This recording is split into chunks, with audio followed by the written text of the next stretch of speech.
Welcome back to the deep dive. We've got a whole stack of sources this week, and they all seem to be pointing in one direction, don't they? They really are. It feels like the Toronto Maple Leafs are walking into, well, maybe the most volatile month of their season. Yeah, we're talking about everything from some frustrating losses to sudden coaching changes and some really tricky personnel moves that are forcing management's hand. That's our mission today, right? To get past the sort of knee-jerk reactions you see online.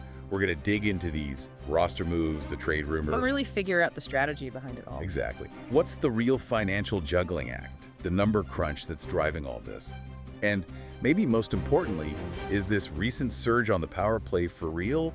Or is it just a short-lived sugar rush? It's a huge question because we're heading into January, which our sources all confirm is their busiest month, and it creates this paradox. The Leafs are getting healthier, which is great news. But that's also the problem.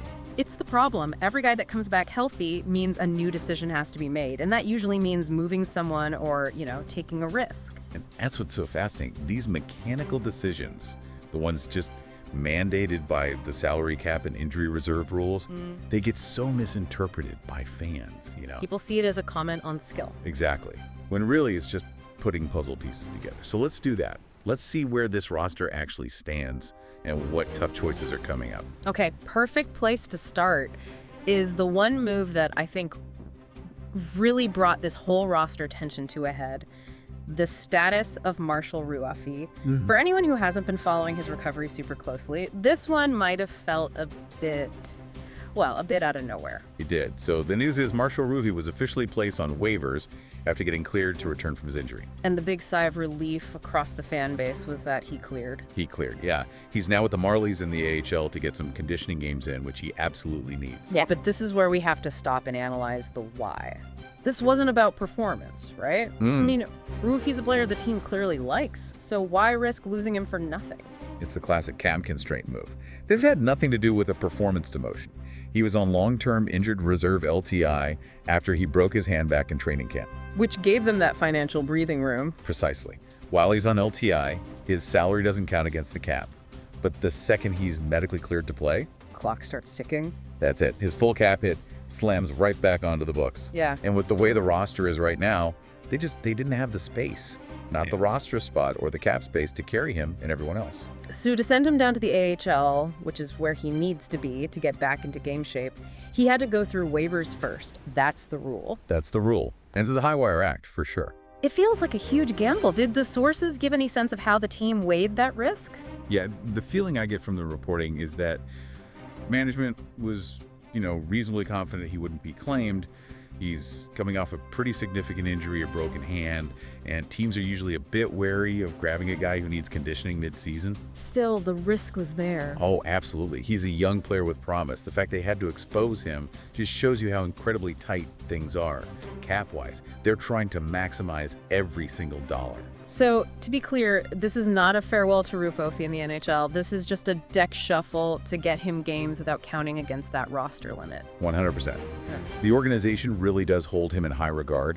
The expectation is that he will find his way back into the lineup later this year, especially once he's up to speed and, maybe after they've made another move to create a more permanent spot. That distinction is so important, and it leads right into the next challenge because the Ruoff situation is just one piece of a bigger puzzle.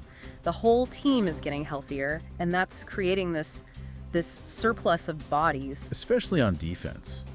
The blue line is getting crowded in a good way. Right, you've got your established guys, McCabe, Riley, Myers, OEL, and Chris Tanev is back and looking really good. But the real pinch comes from Brandon Carlo. He's skating again, inching closer to a return.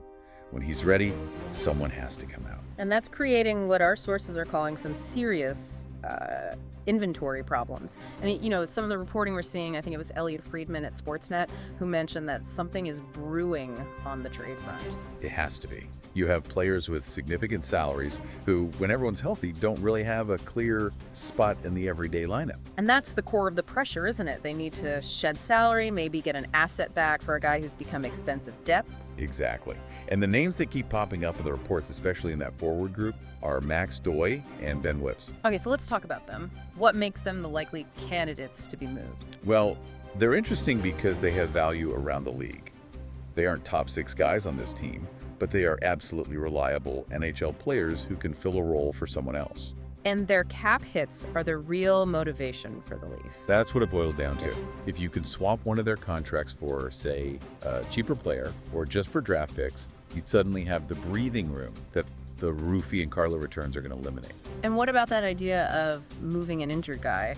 The sources noted that even someone like Brandon Carlo could fetch a good return. Is that realistic? I think it's highly unlikely they want to trade Carlo, but the point being made is about market valuation. Just assessing all your assets. Right. His value is high enough that if they got into a real bind and needed to make a big splash, he's an asset that could bring back a significant piece, even while injured. It just shows they're looking at the whole balance sheet. It's all about asset management. And speaking of assets, there was a quick note in the sources about a move in the OHL prospect Tyler Hopkins getting traded. Right, from Kingston to Gulf. Hopkins has been putting up good numbers, 12 goals, 13 assists in 29 games. He was traded for Alex McLean and a bunch of draft picks. So why should we care about a junior hockey trade when we're talking about an NHL roster crunch? It's a subtle thing, but it's interesting. The secondary benefit that was mentioned is that Hopkins is now geographically way closer to the GTA. To Toronto. Yeah. And while that sounds like a small detail, it tells you something. It makes it so much easier for Leafs staff and scouts to go watch him play regularly. And, frankly, for dedicated fans to track his progress, too. That's a good point. It's a bit different from the usual thinking where you want to trade a prospect to a powerhouse contender, get them that deep playoff experience like Ben Danford is getting with Brantford. It is. This feels more about prioritizing proximity and keeping the asset close, keeping that pipeline visible. Okay, let's shift from that stressful financial juggling to, well, maybe some on-ice magic. The sudden dramatic turnaround of the special teams under the new coach, Steve Sullivan. This is where it gets really, really interesting. And you have to look at the numbers here. They're pretty wild. Okay, lay them on us. So under the former coach, Mark Savard, the Leafs scored just 3 power play goals over their last 18 games. 18 games, that's just awful. The conversion rate was down around 13%, right? A dismal 13.3%. Bottom of the league stuff. But now, under Sullivan, 3 power play goals in the last 2 games. It's an incredible turnaround. It's so fast it almost makes you suspicious. So what are they actually doing differently? What are the tactical shifts? Well, the changes are subtle, but they're clearly impactful. The big one everyone's pointing to is how they're using the bumper position. That spot in the high slot? Yeah, right in front of the net. Yeah. They struggled for so long to make plays from there. It was always just predictable passing around the outside. And we saw it pay off immediately. We did. Matthew Nye's goal the other night came from that exact spot. It shows they're buying into attacking the middle of the ice, making the goalie's life difficult. They've also been trying Muzzin on that first unit to give it a different look. So this brings us to the big question you raised at the start. Is Steve Sullivan some kind of tactical mastermind who fixed this in like 48 hours? Or is this just that classic new coach bounce? And that's the debate, isn't it? I think the sources lean toward